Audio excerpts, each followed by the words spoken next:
Alors comme tu le sais déjà, Emmanuel Macron a décidé de faire une allocution télévisée lundi à 20 h et on sait exactement ce qu'il va dire. Il va dire que la réforme retraite validée par le Conseil constitutionnel prouve que ça a été fait de manière démocratique. Il va dire qu'il y a eu des violences inacceptables, machin, et que lui c'est l'homme de la paix. Et il va dire aussi qu'il est prêt à accueillir évidemment les syndicats pour pouvoir discuter avec eux à l'Élysée, puisque c'est l'homme de la concorde, de la négociation, de la démocratie, tout ce que tu veux. Et s'il invite les syndicats, c'est parce qu'il y a plein de réformes à la con qui vont venir.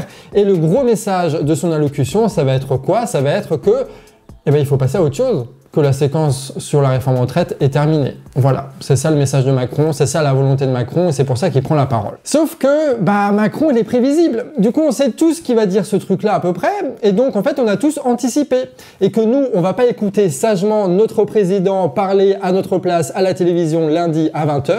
Ce qu'on a décidé déjà collectivement, c'est de tous se rejoindre devant les mairies à 20 h lundi qui arrive, pendant que notre monarque présidentiel parle. Je veux dire, au moment même où Macron espère mettre fin aux mobilisations, on décide de continuer les mobilisations. C'est quand même un peu stylé. Et on voit circuler partout dans les réseaux sociaux des images qui appellent à ces mobilisations-là. Et quand on demande à tous les gilets jaunes qu'on connaît un petit peu partout en France, ils nous disent tous que le message est bien passé. Nous serons tous devant les mairies à 20 h lundi soir. Et si on le fait, c'est pour dire à Macron que non, ce n'est pas terminé. Et ça, on le dit. On le dit sur les places publiques. On le dit en annonçant les futures mobilisations, notamment le 1er mai qui sera une manifestation historique. On le dit en répétant partout que s'il n'y a pas de retrait de la réforme retraite, il n'y aura pas de Jeux Olympiques 2024 en France. On le dit en continuant à persécuter ces enfoirés partout où ils vont. Ta bande qui va au supermarché,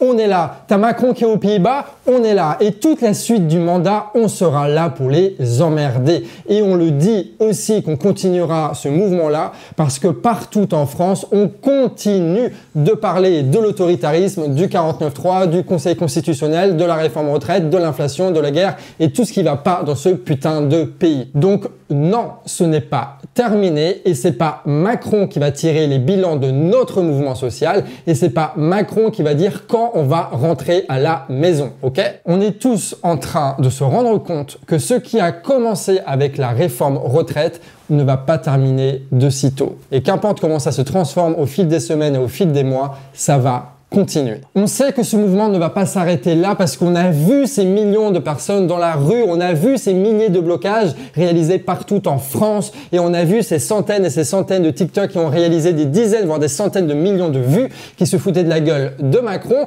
et qui promouvaient aussi la belle culture révolutionnaire française. On sait que ça ne va pas s'arrêter là parce qu'on se fiche éperdument de l'avis du Conseil constitutionnel qui sont que des connards qui sont directement nommés par le pouvoir lui-même et qui sont tout simplement pas de notre camp. C'est pour ça qu'ils ont validé la réforme retraite et refusé le référendum. Ils ne sont pas de notre camp. On ne va pas s'arrêter là parce qu'on ne va pas laisser la moindre satisfaction à ces enfoirés-là et on ne va jamais les lâcher. Parce qu'on sait aussi que l'inflation qu'il y a en ce moment dans le pays est en train de rentrer dans toutes les têtes, est en train d'angoisser des millions de personnes et qu'à chaque fois que quelqu'un insère sa carte de crédit, sa carte bleue au supermarché, au Lidl, au Leclerc, il y a ce stress-là qui fait qu'à un moment donné, ça va péter, tout simplement parce que la vie n'est plus vivable aujourd'hui en France. On ne va pas s'arrêter là, parce qu'on sait que aussi derrière ces mobilisations-là, il y a l'enjeu, oui, de l'inflation, mais aussi l'enjeu de la guerre. Parce qu'aujourd'hui, aucun dirigeant ne veut cette paix-là,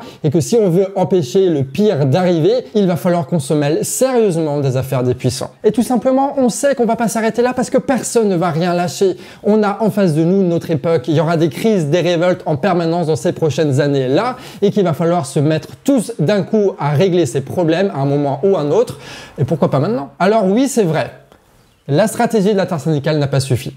Oui, c'est vrai, il n'y avait pas suffisamment de personnes dans les blocages et oui, c'est vrai, les manifestations sauvages, même si ça a l'air stylé, en fait, ça résout pas les problèmes. Et surtout, Macron, il sait. Voilà, il sait qu'avec l'autoritarisme qu'il impose, avec l'inflation, la guerre et l'écologie, il sait que on est vraiment à ça que la crise s'aggrave réellement et que ces petites manifestations et blocages qu'on a fait jusque-là deviennent de véritables révoltes. Et ce petit truc qui nous manque, c'est quoi? C'est la confiance qu'on a les uns envers les autres, c'est la capacité à nous organiser suffisamment et surtout qu'on apprenne les uns des autres tout ce qui est nécessaire pour faire des actions encore plus grosses, encore plus fréquentes. Parce que c'est ça qui est important, c'est qu'on ne manque pas de bonnes idées. À chaque fois qu'il a fallu rebondir, on l'a fait. Après le 49.3, on a fait les manifs sauvages. Après le Conseil constitutionnel, on a fait les occupations devant les places de la mairie. On a les idées qu'il faut au bon moment. Ce qu'il manque, c'est juste de l'organisation pour que ces actions-là aillent encore plus loin, qu'on arrive à en organiser encore plus et qu'on fasse ça sur le temps long. Et tout ça, on peut l'apprendre et ça peut aller très très vite. Et une fois qu'on arrivera à faire ça,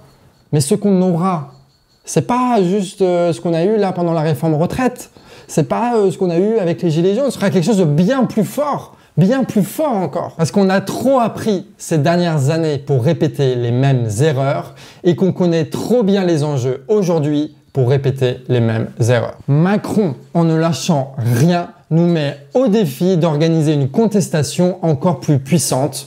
Eh ben on va relever ce putain de défi. On va relever ce putain de défi. Donc, qu'est-ce qu'on fait? 1. On arrête de faire les choses seulement spontanément et on se met tous ensemble, d'accord, à les organiser réellement, à les planifier, à distribuer des rôles et avoir une véritable tactique qu'on n'improvise pas sur le terrain. Et c'est parce qu'on sera organisé et parce qu'on aura une tactique qu'on va pouvoir détourner toutes les stratégies mises en place par le gouvernement, par les médias et par les flics. 2. On s'organise largement dans des collectifs qui vont permettre à tous ceux qui veulent agir d'agir. Que ce soit des syndiqués, des gilets jaunes, des écolos, des anards, des black blocs, des je ne sais quoi, on y va tous ensemble et on agit tous ensemble. Troisièmement, on s'intéresse au sujet qu'on refusait de regarder en face et qu'il va falloir maîtriser du bout des doigts. La guerre, l'inflation, l'écologie. Il faut maîtriser ça pour faire face à ces problèmes-là, pour savoir quoi faire contre ça et pour faire en sorte qu'une fois qu'on soit au pouvoir, on sache quoi faire pour résoudre ces problèmes. 4. On fait en sorte de créer toutes les situations possibles pour qu'on puisse se faire confiance. Ça suffit des petites réunions entre nous, ça suffit des petites organisations où on parle qu'avec des gens qui sont convaincus de la même façon que nous.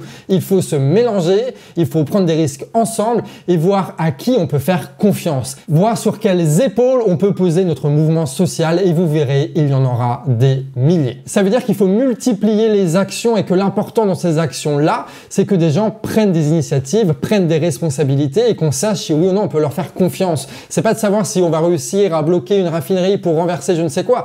Faire des actions pour s'habituer à agir ensemble et pour préparer la suite qui sera toujours plus massive et qui sera toujours plus forte. Et cinquièmement, on a 15 jours jusqu'au 1er mai qui sera une manifestation historique et une journée d'action historique. Ça veut dire que vous avez 15 jours pour créer ou rejoindre un collectif, apprendre comment fonctionnent les autres, vous organiser et vous entraîner encore et encore pour que le 1er mai, tout soit bloqué. D'accord?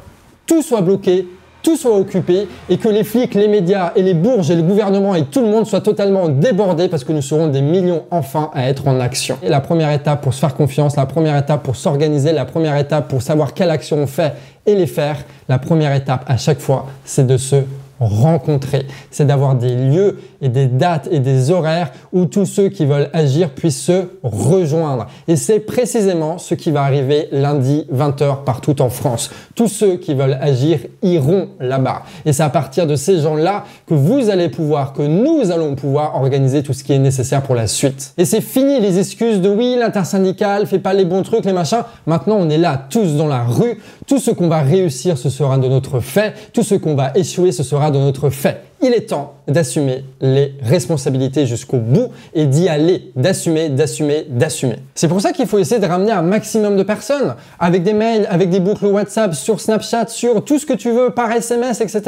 Essayer de faire en sorte que toutes les personnes qui avant n'allaient pas dans ce genre de rassemblement y aillent, qu'on se retrouve pas seulement entre militants et qu'on y ramène nos amis et notre famille. C'est là où ça change tout. C'est là où les gilets jaunes ont commencé à être véritablement intéressants. C'est quand on ramenait des personnes qui n'étaient pas censées être là et c'est précisément ce qu'il faut faire pour ce lundi 17 avril à 20h devant toutes les places de la mairie. Ne plus jamais laisser la réussite de nos mouvements au hasard. Une fois qu'on sera là-bas, il y a pas mal de choses à faire. Déjà prendre la parole pour qu'on puisse tous se rendre compte que l'inflation, on est en train de la vivre, qu'on est en train de la subir et que c'est pas de notre faute. Alors on le sait peut-être machin, mais ça fait du bien de le répéter, surtout tous ensemble. Et puis parler de la guerre, des angoisses que ça nous fait, et parler de l'écologie, et parler de l'autoritarisme, et toutes ces choses qui sont dans notre tête et qui doivent en sortir pour qu'on se rende compte que tout ce qu'on a en réalité là-dedans, ça fait partie de ce qu'on a en commun et qu'on va réussir à trouver des solutions à ça si on agit tous ensemble. Il faut qu'on prenne tous la parole, sans aucun filtre, sans aucune personne qui fait le tri entre ce qui est bon à dire et ce qui est mal à dire. Regardez à Strasbourg, par exemple, le collectif On crèvera pas au boulot, qui ont déjà organisé des occupations avant, qui ont déjà organisé des manifestations et des blocages. Et ben eux, ce qu'ils ont décidé de faire, c'est évidemment animer tout ce qui va se passer à la place de la mairie à 20h. Donc allez-y, ça va être incroyable. Et ils ont aussi écrit tout un texte qui va pouvoir être joué par quelqu'un d'un peu théâtral, qui a de la voix, qui sait jouer, un peu un comédien. Et du coup, si vous êtes un peu de cette fibre-là, et ben je vous mets le texte en description, comme ça vous pourrez prendre la parole sur votre place publique et dire ce texte-là qui permet d'analyser et résumer toute la situation politique qu'on est en train de vivre. Si vous voulez imprimer des tracts pour diffuser des messages qui vous semblent importants, Strasbourg, on fait ce tract qui est disponible en description et vous pouvez changer toutes les informations qu'il y a dessus. Si vous voulez diffuser des infographies sur les réseaux sociaux et le partager partout pour les quelques heures qu'il vous reste, et ben on vous met à disposition tout ce qu'on a fait avec les copains de Reims qui vous permet d'avoir des infographies très efficaces très rapidement. En parlant de Reims, par exemple, eux ils décident à 17h de se rejoindre à la maison des syndicats pour officialiser la création de leur collectif Gaulois réfractaires et après ils mettent en action ce collectif avec une manif sauvage qui va aller jusqu'à la place de la mairie, là où la parole sera distribuée à tout le monde. Et surtout, si vous êtes là-bas, bah, profitez-en pour prendre des contacts avec tout le monde. Profitez-en pour participer un maximum à la réunion. Faites en sorte que personne ne s'accapare la parole, qu'on arrive à s'organiser, qu'on arrive à prévoir des actions, qu'on arrive à faire en sorte d'avoir un rendez-vous pour se re-rencontrer, pour organiser encore de nouvelles choses. Faites en sorte que nulle part en France, ces occupations de mairie ne débouchent sur rien. Et dans plein de villes, il va y avoir énormément d'actions qui vont se décider. Dans plein de villes, ça va se terminer en manifestations sauvages incroyables. Et dans plein de villes, ça va se terminer en occupation tous les soirs devant la place de la mairie. Dans des centaines de villes, il va y avoir d'excellentes idées qui vont être proposées, plein de choses qui vont être mises en place et ça va être un bonheur de voir le lendemain tout ce qui a été fait par nous. C'est pour ça que si vous êtes là-bas et qu'il y a un truc intéressant, filmez-le, envoyez-le à sabouge@lecanardréfractaire.org et nous, évidemment, on en fera une vidéo pour récapituler tout ce qui s'est passé. Bref, amis réfractaires, je sais qu'il y a plein d'émotions contradictoires qu'il y a en nous, à la fois de la colère, des fois de la déception et je crois que surtout, malgré tout, ce qu'on a en commun, c'est cette détermination-là. On ne lâchera rien. Et tout ce qui est nécessaire pour battre Macron, pour prendre le pouvoir et pour régler le problème de la guerre, de la misère, de l'écologie et avoir une vie digne, tout ce qui est nécessaire pour avoir cela, on le fera. Et on apprendra autant des erreurs que nécessaire pour y arriver. Donc faites en sorte qu'il y ait un maximum de personnes qui soient à la place de la mairie. On peut compter sur personne d'autre que nous-mêmes pour réussir ce genre d'action. Et c'est parce qu'on se prendra tous en charge dans la réussite de ce mouvement-là qu'il va se passer quelque chose. On n'attend pas des syndicats qui arrivent à changer les choses tout seuls. On n'attend pas des blocages ou des manifestations sauvages que ça change les choses tout seul. Et on n'attend pas des partis politiques qui arrivent à tout transformer tout seul. Il faut qu'on y aille tous, qu'on s'implique tous, comme on l'a jamais fait auparavant. Voilà, c'est clair, c'est net. Et ce que vous allez voir à 20h lundi, c'est quelque chose que vous allez apprendre à voir grandir. Et ça, en vrai, on pourrait terminer sur une grande envolée de colère ou je ne sais quoi, mais il y a un peu cette excitation-là, personnellement, cet enthousiasme-là de voir comment tout ça va évoluer. Et puis, bah, c'est encore plus beau quand on prend part à tout ça. Amis réfractaires, à lundi. Et si ce genre de vidéo vous plaît et que vous trouvez ça utile, on est en ce moment en période de financement participatif. Et donc voilà, pour que le canard puisse continuer à faire des vidéos et puis qu'on puisse embaucher encore plus de copains pour qu'on puisse faire encore plus de vidéos, notamment au niveau de l'international.